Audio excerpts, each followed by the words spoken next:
last week, we read the book of Luke as well as the book of John. In the book of Luke, we read chapters 22 to 24. And what we read in there is the same thing we read in Matthew and Mark.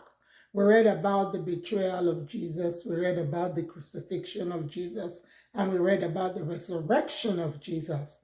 And then when we start reading John chapter 1, tells us what Jesus commanded us to do. And that's exactly what the disciples did. They went about and they started spreading the gospel. And if you read that chapter 1, you will see that the disciples kept telling each other. When one met with Jesus, he went on to call the other one, come and see. Another one came to see, went back to call another one, come and see. And that's simply what spreading the gospel is all about. Calling people to come and see what the Lord has done, calling people to tell them what the Lord has done for you. And then when we get to chapter 5, we read about the man by the pool of Bethesda. And that's a man that has been by the pool for 38 years. And then when Jesus got there and wanted to heal him, he kept complaining and saying that, oh, there was nobody to help him into the water when the water was troubled. And that's just the way some of us behave, including myself. That when the solution is right there in front of us, but instead of us to walk with the solution, we're still whining, we're still complaining about the things we don't see, whereas the solution are the things around us that we see.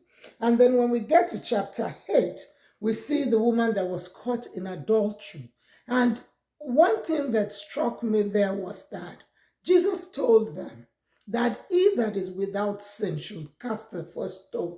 And that is what we all are guilty of. I am guilty of it as well. We're quick to judge other people, and then we forget about our own issues. We're quick to point fingers at the other people, not forgetting that we are just sinners like them as well. It's just the grace of God that keeps each and every one of us going. And then when we get to chapter 10, it talks about chapter 10, verse 10 is a verse that we all kind of say and know, or we should know. And it says that the devil has come to steal, to kill, and to destroy. That is the ministry of the devil, to steal, to kill, and to destroy. And it says that Jesus has come that we may have life and have it more abundantly. And that is why we need to confess to Jesus. That is why we need to make Jesus our friend. We need to make the Holy Spirit our companion, because that's the only way we will not miss it. And we will not be a victim of the devil's ministry to steal, to kill, and to destroy. And then when we get to chapter 11, we read about Jesus raising Lazarus from the dead. And one thing that struck me and I want to bring out there is that when Jesus was going to raise Lazarus from the dead, Jesus prayed.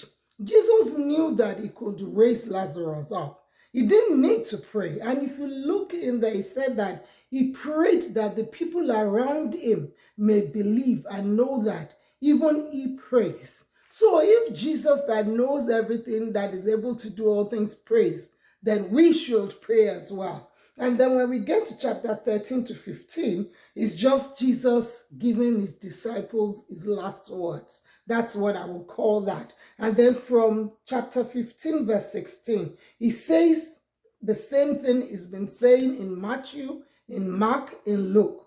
Go into the world and preach the gospel. He repeats it in John chapter 15, verse 16.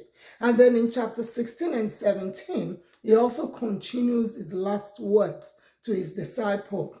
Chapter 13, 14, 15, 16, and 17 is what I termed the last words of Jesus to his disciples. And I want to encourage us to read it as well. If you did not read it, I want you to go back and read chapter 13, 14, 15, 16, and 17, because there are a lot of instructions there that Jesus gave to his disciples that is also relevant to us too. And we will continue reading the book of John even this week and Acts of Apostles. And I pray that you have a blessed week.